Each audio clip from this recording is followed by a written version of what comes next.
গা গরমই লাগছে। তুমিও সোয়েটার পরেছো? আমিও তো পরে এলাম ঠান্ডা লাগছে বলে। এই তো খোলা আছে, এই তো খোলা আছে। চার্চ খোলা থাকবে গো, এখান দিয়ে ঢুকে দেখি ওই দিক দিয়ে ঢুকতে হবে মনে হয়। প্রেয়ার হচ্ছে ভিতরে। নমস্কার, কেমন আছেন সবাই? ইয়েসার ব্লগে আপনাদের সবাইকে স্বাগত জানাই। অন্ধকার বাজে তখন 6:45, চারিদিক তখনও অন্ধকার। আজ আমাদের গন্তব্য হলো কুর্গ। গা গরমই লাগছে। তুমিও সোয়েটার পরেছো? কাল সময়ের অভাবে আমরা সেন্ট ফিলোমেনাস ক্যাথিড্রাল দেখতে পাইনি। এই তো খোলা আছে, এই তো খোলা আছে। চার্চ খোলা থাকবে গো। তাই ভোর ভোর উঠে আমরা চলে গেলাম পায়ে হেঁটে এই গির্জাটি দেখতে। তখনও সূর্যের আলো ওঠেনি, শুনশান রাস্তা আর আলো আধারিতে চার্চটি যেন এক মায়ার জগতে অধিবেশন করছিল।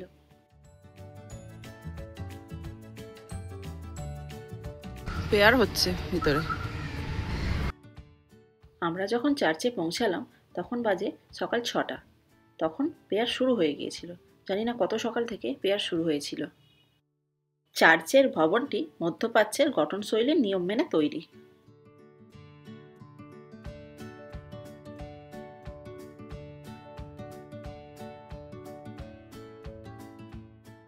ভিতরে যেহেতু প্রেয়ার চলছিল তাই আমি গেটের কাছে দাঁড়িয়ে থেকেই ভিডিওটা করেছিলাম। ভিতরে আর বেশি কিছু দেখাতে পারলাম না।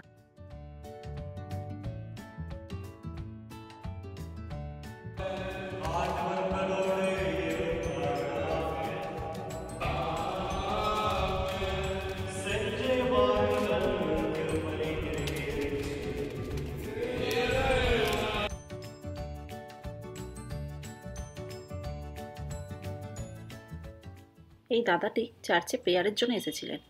আমাদেরকে পিছন দিকে কি কি আছে দেখানোর জন্য নিয়ে গেলেন।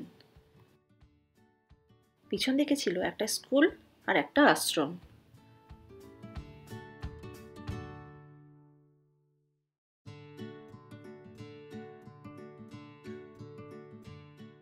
আর এই জায়গাটিও ছিল পিছন দিকে, যেখানে অনেকে প্রেয়ার করতে আসছেন।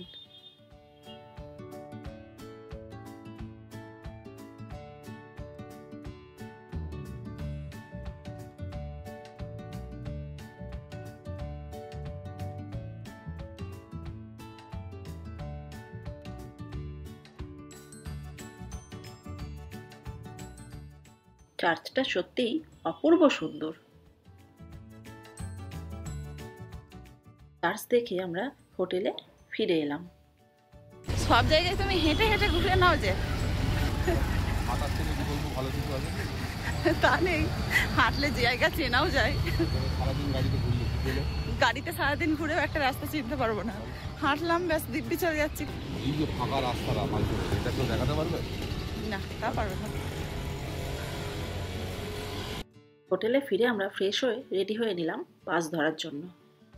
হোটেলের সামনেই ছিল কর্ণাটক সরকারের অধীনস্থ বাস স্ট্যান্ড। এখান থেকে আমরা বাস ধরেছিলাম কুর্গ যাওয়ার জন্য। বাসে উঠে আমরা নিজের নিজের সিটে বসলাম।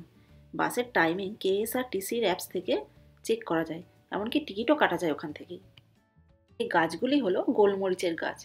কুর্গ যাওয়ার সময় এই গাছগুলি রাস্তার দুধারে চোখে পড়বে।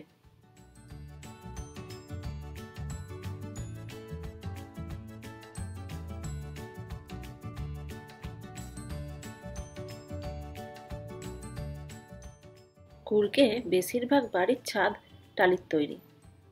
বৃষ্টির কারণে হতে পারে, এখানে বৃষ্টি একটু বেশি হয়।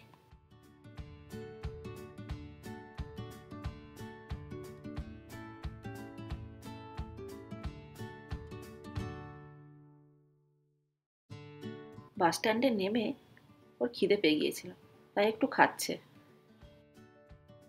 বাস স্ট্যান্ডের কাছেই একটি হোটেলে আমরা চেক ইন করেছিলাম। হোটেল চিত্রা, আর পাশেই আছে বাইক রেন্ট। যে কোনো জায়গায় যখন আমরা ঘুরতে যাই চেষ্টা করি হোটেলটা যেন বাস স্ট্যান্ড বা রেল স্টেশনের পাশেই হয়, কারণ আসা যাওয়ার ক্লান্তিটা অনেকটা কম হয়। আর পরের দিন বেরোনোর সময় চিন্তা থাকে না যে ট্রেন বা বাসটা পাবো কি পাবো না। আর ওর এখানে চলছে নাচ করা।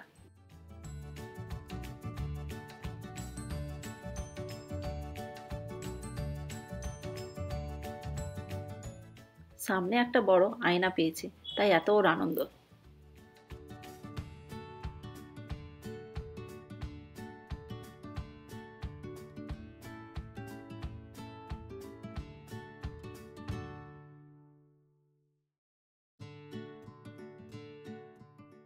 আমরা যেই হোটেলটায় থাকছিলাম তার পাশেই ছিল চয়েস রেস্টুরেন্ট, যেখানে আমরা দুপুরে লাঞ্চ করে নিই।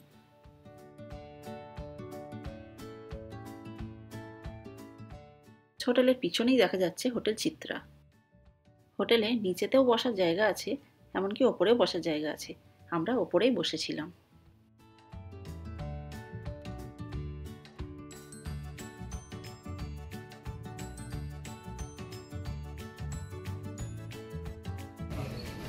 আর মুছিস না, অনেকক্ষণ ধরে মুছছিস। কি খাবে তুমি? বিরিয়ানি খাবে? বিরিয়ানি খাবে ও। বিরিয়ানি খাচ্ছ? এটা কি? সাইট সিইং এর জন্য আমরা হোটেলেই কথা বলে নিয়েছিলাম।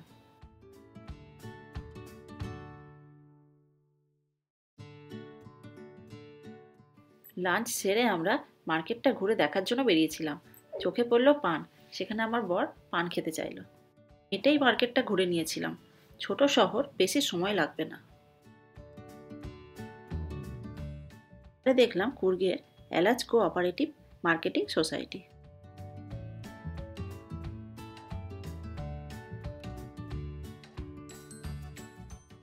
এখানে বিক্রি হচ্ছিল প্রচুর শাঁখ ও পুঁথির জিনিস। আমার পাটা একটা জায়গায় কেটে গিয়েছিল, তাই ব্যান্ডেড নেওয়ার জন্য দোকানে গিয়েছিল। এই সমস্ত জিনিসগুলো নিয়ে যাওয়া হচ্ছিল দশেরার জন্য। কুর্গ দশেরার জন্য নিজের মতো করে সেজে উঠেছিল।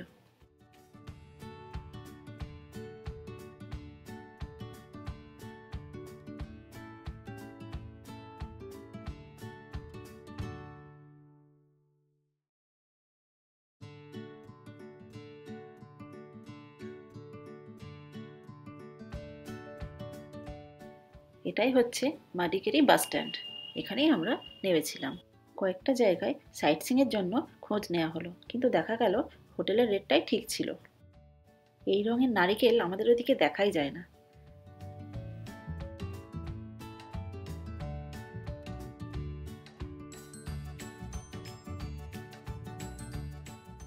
হঠাৎ করে মেঘ এসে বৃষ্টি শুরু হয়ে গেল, তাই আমরা হোটেলে ফিরে এলাম। হোটেলের ছাদে বসে বসেই বৃষ্টি উপভোগ করলাম।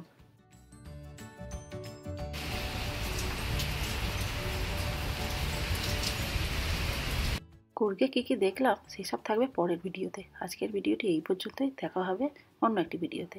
সুস্থ থাকবেন, খুব আনন্দে থাকবেন, আর চ্যানেলটি সাবস্ক্রাইব করে রাখবেন, আর একটি লাইক ও শেয়ার করে দেবেন।